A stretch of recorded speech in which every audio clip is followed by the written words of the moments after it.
Today on How It's Made. Cast iron bathtubs.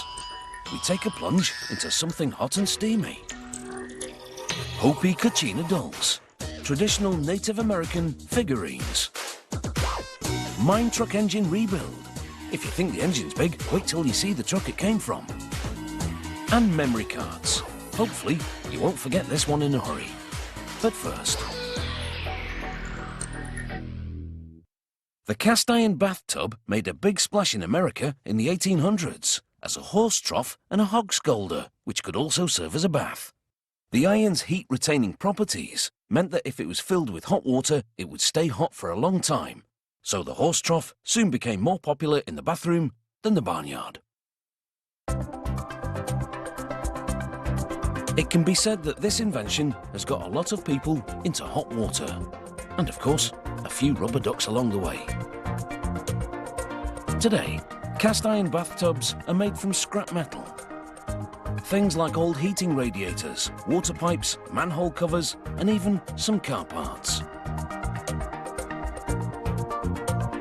Recycling scrap iron is more efficient and cheaper than mining it. A powerful magnet at the end of a crane arm lifts the heavy iron from the scrap heap and transfers it to large trays, known as charging pans. The charging pans deliver the scrap to a centre trough. This trough is a scale that weighs the scrap and releases it onto a conveyor. The scrap then heads into the foundry.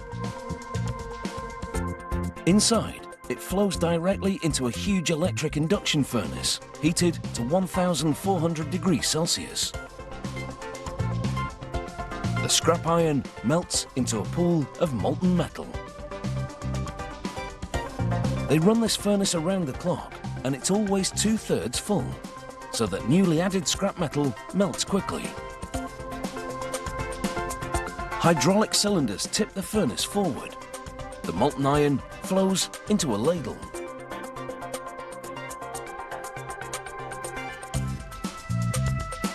An overhead trolley carries the ladle, brimming with the hot molten metal, to a holding furnace, which maintains its temperature until the next step. They then make a two-part casting mould from sand, using steel tub patterns.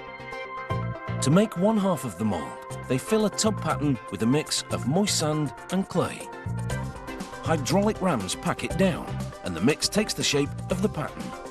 The clay is the bonding agent that causes the mix to hold the shape. Once the rams retract, the mould takes a trip under some blades that scrape off the excess sand. Machinery then lifts this half of the sand mould out of the steel pattern and transfers it to the other half of the mould prepared earlier.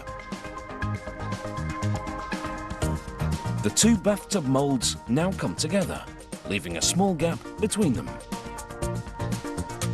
The molten iron, which has been transferred to an automatic pouring system, flows into portals in the top of the mould and into the gap at the centre.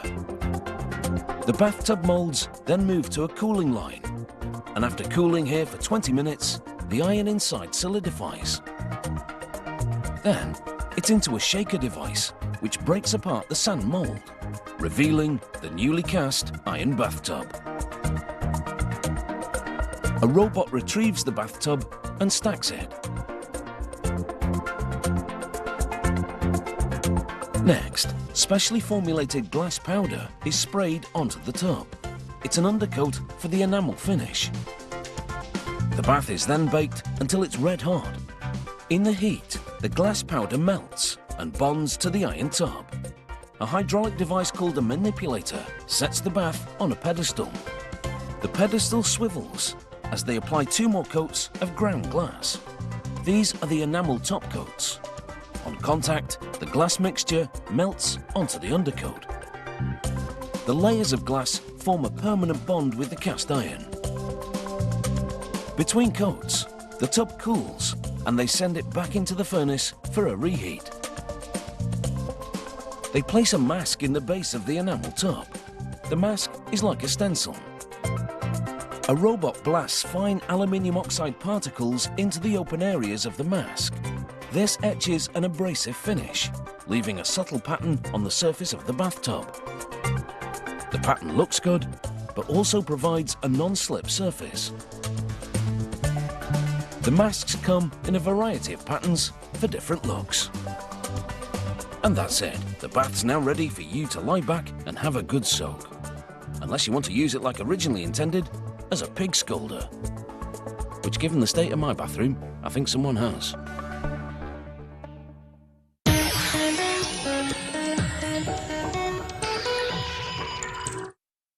The Hopi, a Native American people from canyons and hills around northeast Arizona, are known for carving kachinas, wooden ritualistic dolls that represent deities, elements of nature, or the spirits of ancestors.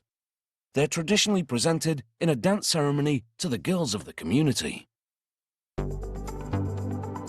Hopi kachina dolls are cherished family keepsakes, designed to teach Hopi children about their beliefs and native traditions. Besides ceremonial purposes, many Hopi carvers produce kachina dolls for sale to native art collectors.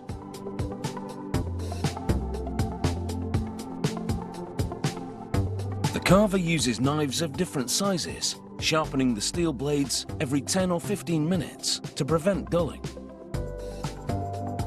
Kachina dolls are traditionally made of cottonwood, not from the tree's branch, but from its roots.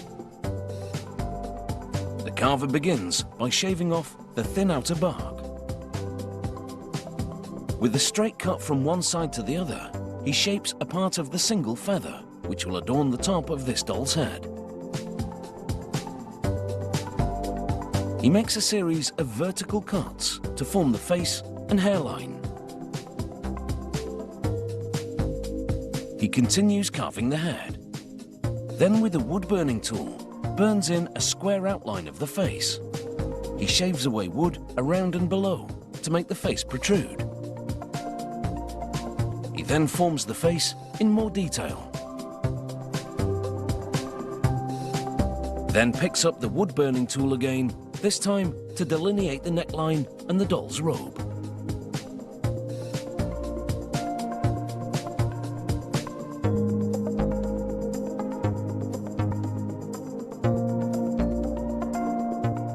Back to carving, he shaves off wood to shape the neckline. He takes a larger knife and removes bigger pieces of wood to finish forming the head feather. Now he sands the wood with progressively finer sandpapers to remove all the cut marks left by his knives and to refine the doll's shape. With the doll perfectly formed, it's time for the details and decorations. First, he sketches it out in pencil. Then runs the wood-burning tool along the lines.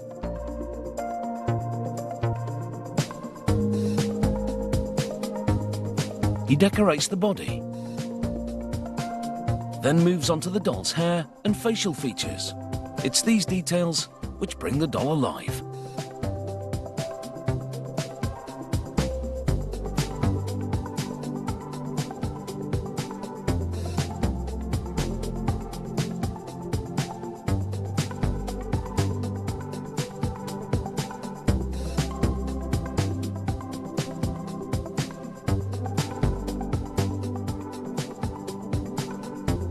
What was a simple and ordinary cottonwood tree root has gone through carving, sanding and burning to become an almost finished kachina doll. He now coats the entire surface with clear varnish. This seals the wood to prevent it from absorbing the paint that's about to be applied. 40 minutes later, when the varnish is dry, he starts to paint. Traditionally, Hopi carvers made paint from natural pigments, such as minerals, plants and berries. Today carvers buy ready-made oils or acrylics. This carver dilutes acrylic paint with water to make it transparent. This allows the natural beauty of the wood grain to show through the colour. After painting, he applies another coat of clear varnish to seal and protect the surface. Some carvers have moved onto using bronze. The The wooden Kachina doll is used to produce a latex mold. Then with this mold, they cast a wax replica. They dip the replica in a substance that hardens into a heat-resistant shell. They then put the shell into a furnace to melt away the wax. This leaves a cavity in the shape of the doll. They then pour molten bronze into the cavity. When the bronze has cooled and solidified, they break the shell and extract the bronze version of their Kachina doll. Instead of paints, they apply chemicals which colour the metal. A modern twist on an age-old Hopi art. Coming up, we strip down to our cylinders in a mine truck engine rebuild. And take a megabyte into the high-tech world of memory cards. See you after the break.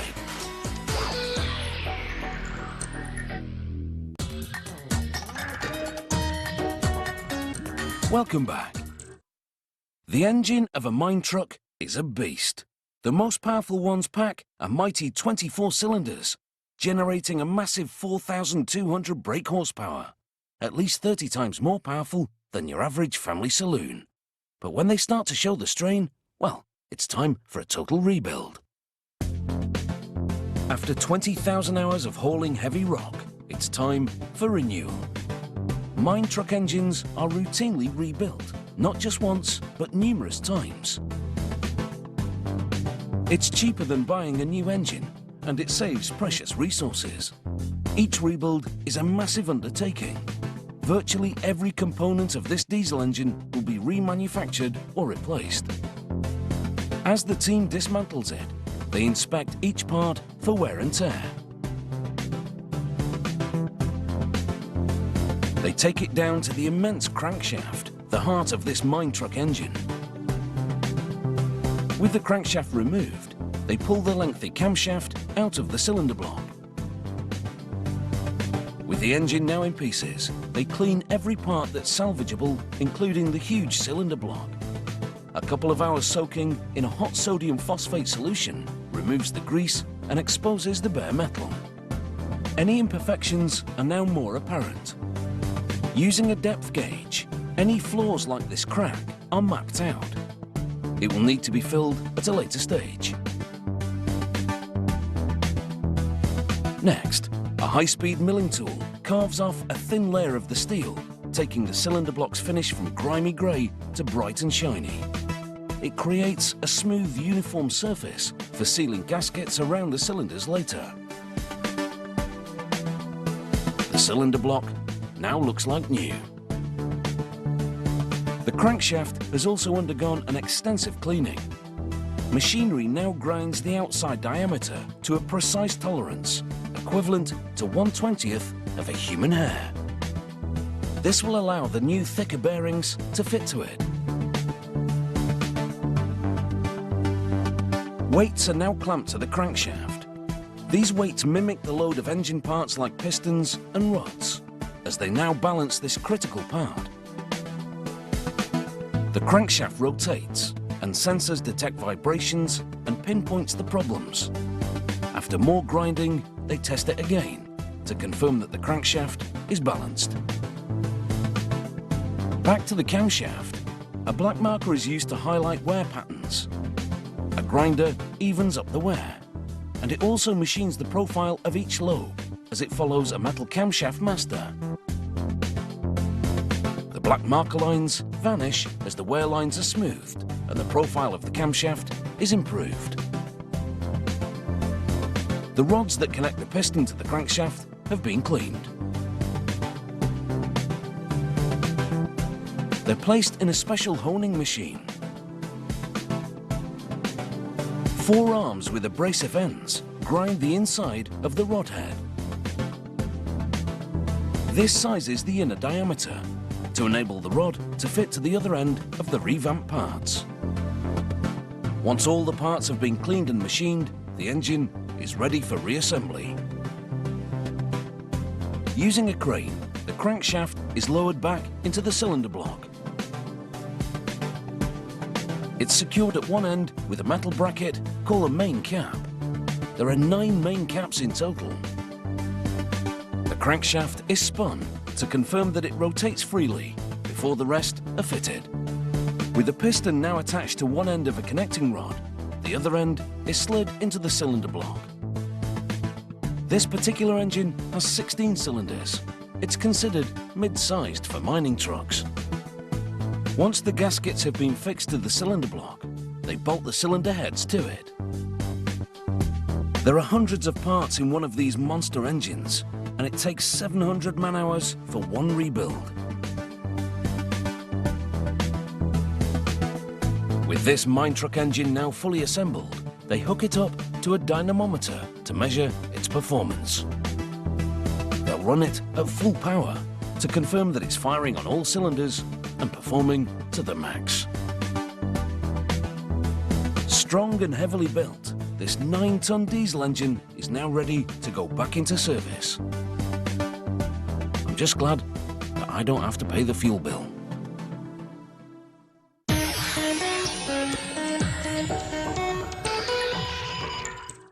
Boxes of LPs, shelves full of photo albums, work documents and bills once took up loads of space in my house. But now they can all be stored on a memory card that fits in my wallet, so I can take them all with me wherever I go, apart from the bills, which I always ignore. Anyway, memory cards, the unsung hero of the digital revolution. A memory card fits into a slot in your digital device. A flash drive plugs into a USB port.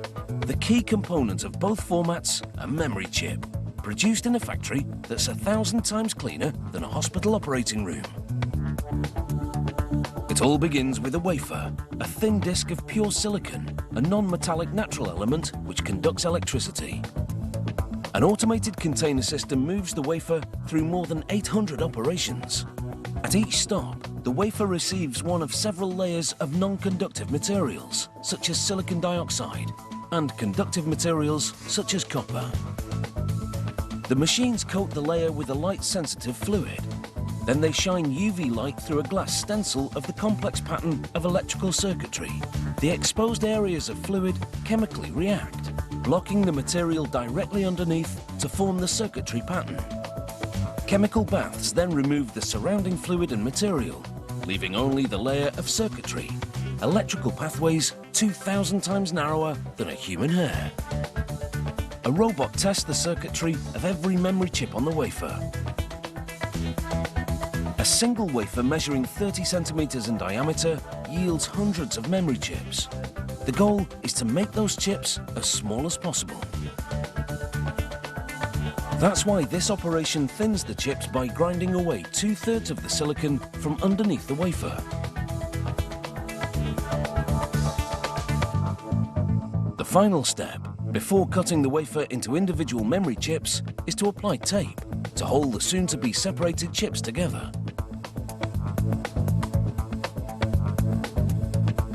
A computer-guided saw slices the chips apart. Cutting silicon is like cutting glass. It requires a blade with a diamond edge.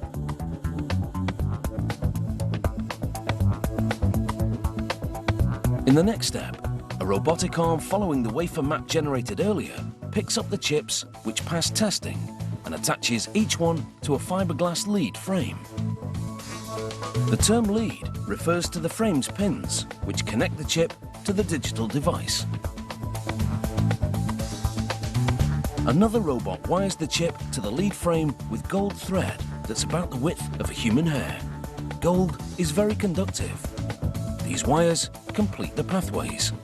Electricity will travel from the chip circuitry through the gold thread to the pins and then to the device. After a machine seals the chip in plastic, they're gently snapped apart and inserted into the memory card housings. This plastic and metal housing is for a memory card format known as compact flash. A small automated press locks the two halves of the housing together. The next station labels the front of the housing. Every single memory card undergoes testing for both function and speed. A laser machine etches product information into the back of the housing. These are another format called Secure Digital, or SD.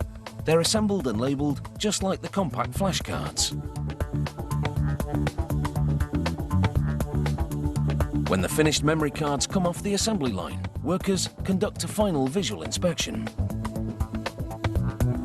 The same process occurs on the flash drive assembly line. A robot puts 20 lead frames on 20 circuit boards. Then a machine solders 20 USB connectors to the boards. The final step, electronic testing, to make sure the USB connection is working and, via the circuit board, talking to the chip. The flash drives are now ready to go into individual housings. This model has a two-part plastic housing which pivots in and out of a plastic case that can be conveniently attached to a keychain or a lanyard for easy portability. Mind you, I still managed to lose mine. Anyway, flash drive or memory card, storing your digital effects is just a click away. Geez.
Today on How It's Made. Cycling shoes. Footwear for those who are really attached to their bike. Yurts. I promise not to camp it up too much with this one. Marine plywood. I think we've got it nailed. Cycling shoes have cleats for bolting the foot to the pedal, so the cyclist is connected to the bike, body and soul. Bike shoes with clipping cleats are a fairly recent innovation. The first versions appeared in France in the 1980s and were modelled after alpine ski bindings. These special shoes clip into the pedal and transfer energy more efficiently, allowing the cyclist to push and to pull, making cycling shoes more effective than ordinary shoes. To start, an overhead press drives shaped dies through layers of fabric to punch out shoe parts. They use a breathable nylon mesh for these upper pieces and synthetic leather for parts like the shoe toe box. Synthetic leather is rigid, waterproof and lightweight. It takes 18 pieces of fabric to make one cycling shoe. The upper mesh parts are assembled together and synthetic leather trim is stitched on.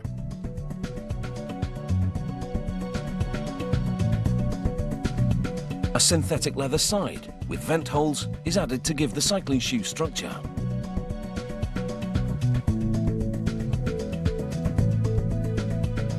With one half of the cycling shoe complete, it's time for the other half. That half is joined at the toe end using high-density nylon thread. The next part is the heel cup. It's a piece of moulded polyurethane that adds strength and form to the back of the cycling shoe. The trim is stitched on. It joins the heel cup to the rest of the shoe. Next, using super strong Kevlar thread, the toe box and the tongue is sewn onto the cycling shoe assembly. The configuration leaves open areas for mesh vents at the front of the shoe. The shoe upper is now complete and ready for the inner sole. It's made of high-density plastic. It's tacked to a foot mould using small nails. Then a pair of uppers is placed in hot and rounded clamps to warm them to a pliable state. Each upper is stretched around a last, a foot mould, with a tacked inner sole. Then it's over to a machine that oozes epoxy, a high-strength glue that's impervious to weather extremes. The machine grips and folds the cycling shoe upper to the sole as it applies epoxy to seal them together. The epoxy hardens quickly, and a computer-controlled grinder removes the excess. Now a spinning brush applies a different epoxy which will need heat to activate it. At the next station, a release agent is applied to a mould, and a high-tech composite piece of carbon fibre material is inserted. Nylon is added for texture. The upper part of the mould is flipped, and the two parts come together in a press. Inside, the layers melt into one and then cool, creating a tough and lightweight outer sole. Vent holes are punched out and the edges of the sole trimmed. Designs are painted onto it, and a non-slip clear coat is applied. A tough nylon mesh is glued over the vent holes to keep out the dirt. The mount for the cleat is taped onto it. It will be more securely installed for the individual cyclist at the bike shop. And after an application of epoxy, it's into the oven. At the same time, the glue-covered outer sole is heated in another oven. The heat activates the epoxy. It's now time to join the outer sole and the shoe upper. The two parts are carefully aligned and then pressed together. The shoe is then set on a cradle, and hydraulic pushers apply pressure as the glue sets. The last that's still inside the shoe is pressed onto a sharp post, stabilizing it to pull the shoe off. A cable closure device is installed, which acts like a shoelace but won't become tangled in the bike as you ride. A ratchet-style plastic buckle is also fitted.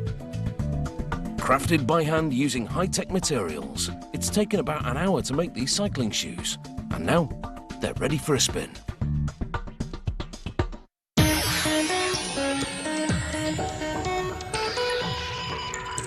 For centuries, yurts have been home to herders on the Asian plateau. They're both strong and portable. Now, the yurt design is gaining popularity in the West for use as a second home or a studio. Like the originals, the modern yurt offers durability and comfort packed into a small space. This is the engineered, modern version of the ancient nomadic structure. Compression and tension combine to form freestanding yurts that now feature with all mod cons, such as kitchens, dining areas, and even lofts. The vinyl polymer roof is shaped into a cone. The polymer is folded and laid with two edges beside each other on top of a Formica board.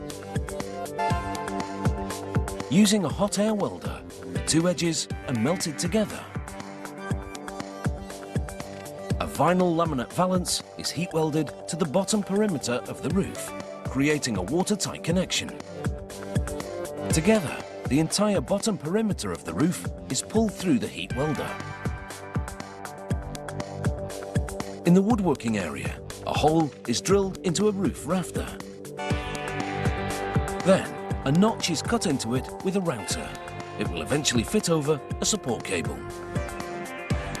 An oil finish is sprayed onto the rafters for added weatherproofing.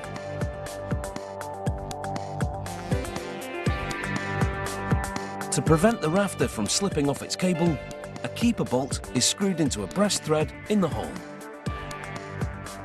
The compression ring which sits at the top of the yurt is assembled. Rafter brackets made of galvanized steel are screwed in. A silicone glue fixes a rubber gasket to the bottom edge of the roof's acrylic dome. It's rested on the compression ring, where it will be held in place by cables and stainless steel springs. They then begin preparing the yurt's lattice wall. The vertical grain pieces of Douglas fir are dipped in water-based, non-toxic, penetrating oil. The pieces for the lattice wall are placed in a multiple head boring machine. in one shot, it precision drills 200 identical holes through several pieces of wood. The lattice wall is then assembled. Pieces of wood are lined up and then flexed to test their strength. The alloy rivets are placed in the holes and will act as hinges. A pneumatic riveting machine assembles the wall. Once fully assembled, this lattice wall will be able to support a great weight. Larger yurts will have walls with as many as 200 pieces, while smaller ones will have closer to 100.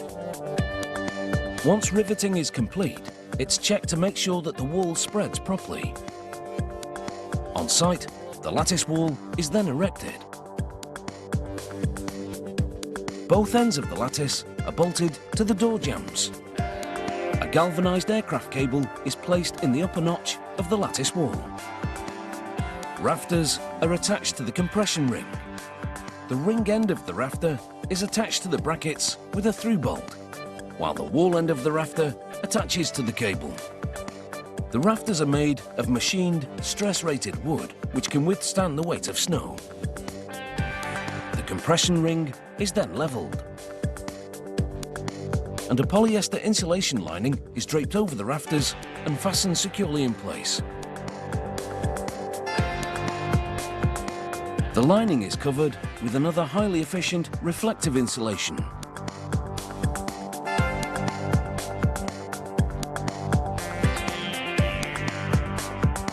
The seam is sealed with fiberglass reinforced aluminium tape. The foil insulation rests between the lining underneath and the exterior roof. The vinyl laminate exterior wall is then rolled around the sides of the yurt. It's securely laced into grommets along the bottom edge of the roof valance.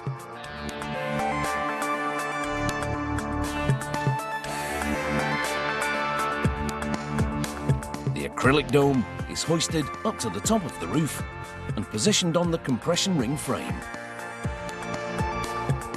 Windows are sewn in with mosquito netting and they have a clear vinyl covering.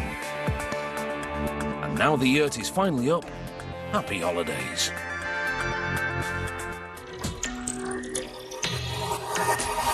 Coming up, we bring you landlubbers the toughest wood on the 7 seas. And we paint a factory red, and blue and yellow for that matter, with oil and encaustic paint. See you after the break.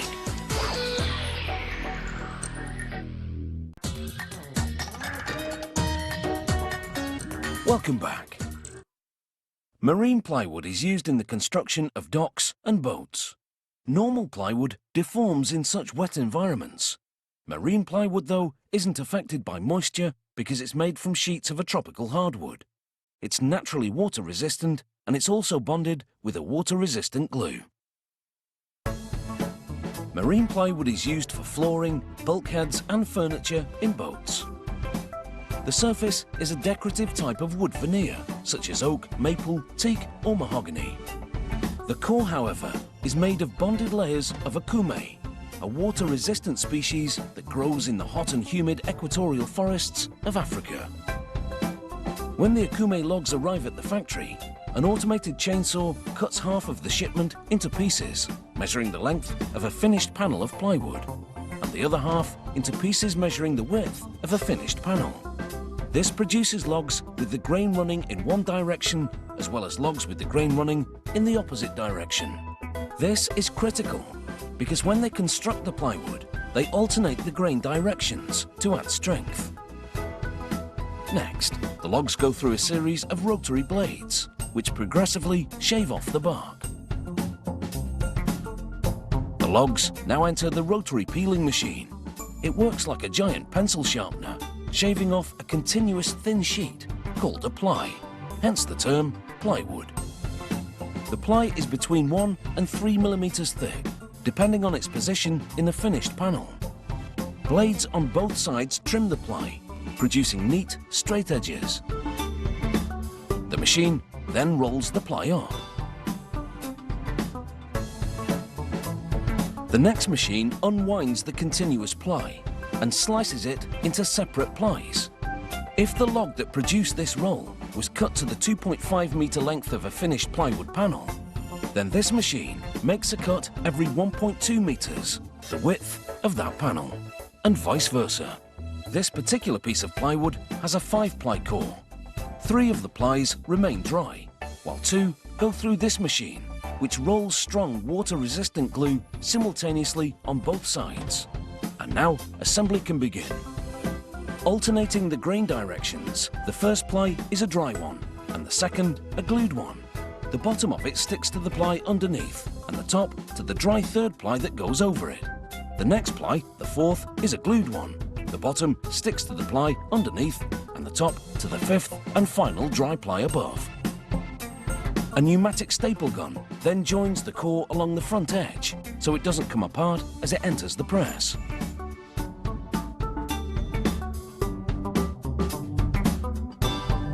The press holds 10 core assemblies at a time. The current thickness of a core is the sum of the plies plus glue. The press will reduce that by 10%. It applies 12 kilograms per square centimetre of pressure, while at the same time heating the core to 120 degrees Celsius to literally cook the adhesive. The core exits the press after 7 minutes. The plies are now perfectly flat and are bonded solidly.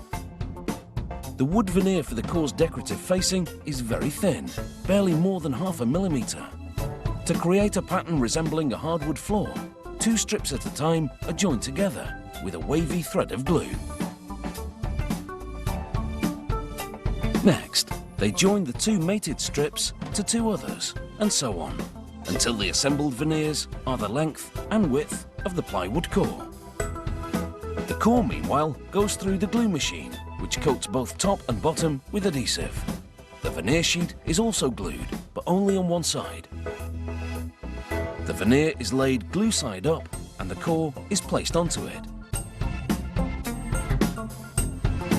A second veneer, glued side down, goes on top. The core is now sandwiched between 2 decorative wood veneers. The press applies the same heat and pressure as it did to the core assembly, but only for 1 minute. The result is a finished sheet of, in this case, cherry veneered marine plywood. Marine plywood comes not just in a variety of veneer choices, but also in a range of thicknesses, from 3 to 13 plies, always an odd number, in order to have equal weight on either side of the central ply for balance. So there you go. Who would have thought wood was so complicated? After explaining that, I would.